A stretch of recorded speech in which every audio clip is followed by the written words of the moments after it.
उनकी पत्नी एक है जिनका नाम है धुंधली। देखिए घर बिगड़ला के कारण का बा, जब तक पत्नी अगर पर्दा के अंदर रही है तब तक तो ठीक बा।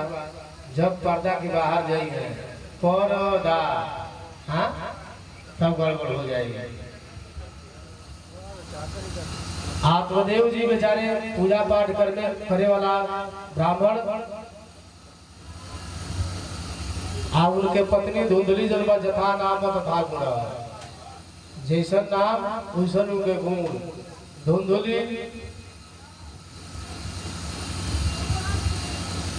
एक दिन आत्मदेव जी विचार करते रहनी कि सबके संतान हो गए, हमारे घरे कोनो आज तक संतान ना भई। तो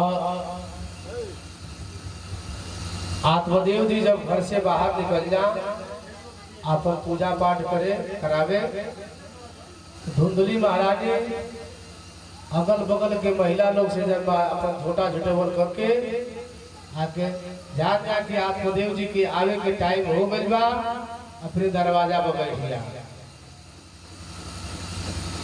यानी बकुलवा भगत बन गए कि हम पति के दृष्टि में पति हमको समझे कि बहुत सुशील पत्नी है, सुशील औरत है।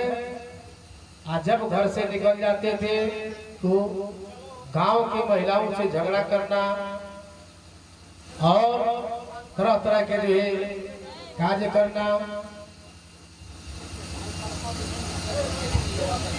एक दिन की बात है, कुछ महिलाएं उनके घर आई, कही अरे महाराज आप लोगों का तो शादी हुए कितना वर्ष हो गया, अभी तक आपके घर में कोई लड़का नहीं हुआ ना लड़की हुई।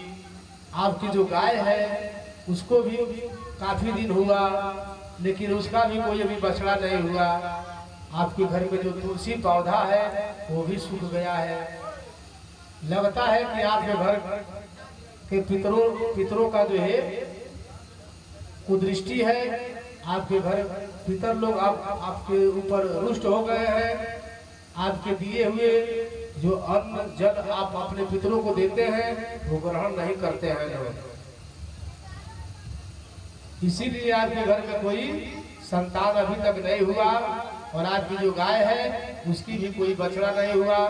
आपके घर में तुलसी का जो बिरवा है वो भी सूख गया है। आत्मदेव जी अपना चले गए। अब धीरे धीरे कहा सुनी होने लगा। आत्मदेव जी सुनते सुनते विचार किए कि अब ये जीवन रख करके मैं क्या करूंगा। सब लोग हमारा जो है उलाहना सुना रहे हैं, हमारा मुख देखना पसंद नहीं कर रहे हैं। ये निर्वंशी का जो है मुख देखने से हमारा सारा दिन खराब हो जाता है, इसलिए यह निर्वंशी है तो इसको अपने घर में रहना चाहिए। अब आत्मदेव जी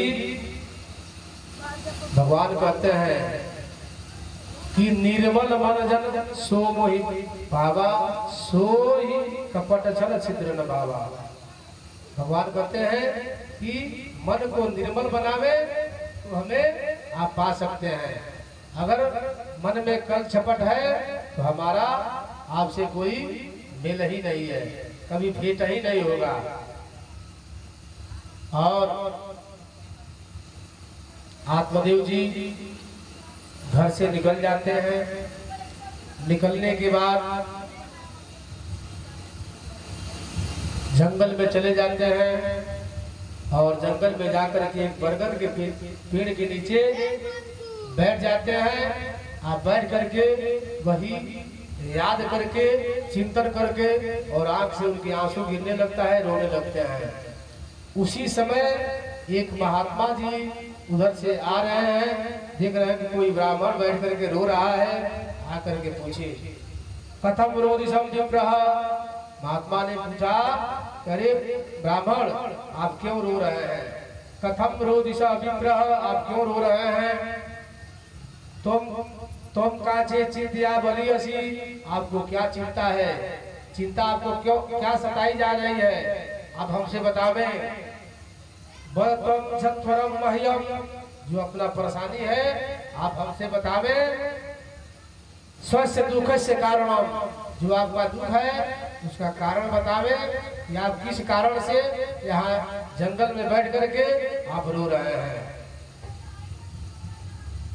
आत्मदेव जी ने कहा कि क्या बतावे, हमारे घर कोई संतान नहीं है, हमारी एक गाय है वो भी बंझा हो गई है, उसका भी कोई बछड़ा बछड़ी नहीं है, और हम तुलसी बिरवा लगाते हैं, रोज पानी देते हैं, लेकिन वो भी सूख जाता है।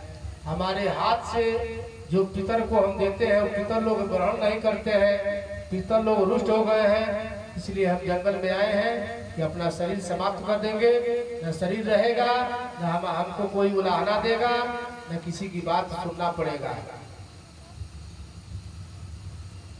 महात्मा ने कहा, मुंचा ज्ञानम प्रजारूपम बलिष्ठम कर्मणो गति विवेकम तु समासाध्यम त्वच संसार वासना। ये संसार क्या है? ये संसार वासना रूपी है, इसको परित्याग कर देंगे तो आपका जो है गति हो जाएगा। इसमें जितना आसक्ति बढ़ाते जाएंगे, वो चुंबक एक होता है, चुंबक का काम है कि अपने पास में लोहा को जो है खींचना। उसी तरह से जो है ये क्या है, समाज क्या है? समाज है कि आपको जो कमी है, कमी को पूरा करने का कोई काम नहीं करेगा, कमी को बार बार लोग जो है आपको स्मरण कराते रहेंगे। आप उसी में जो है अहर्निश रातों दिन सोचा विचारी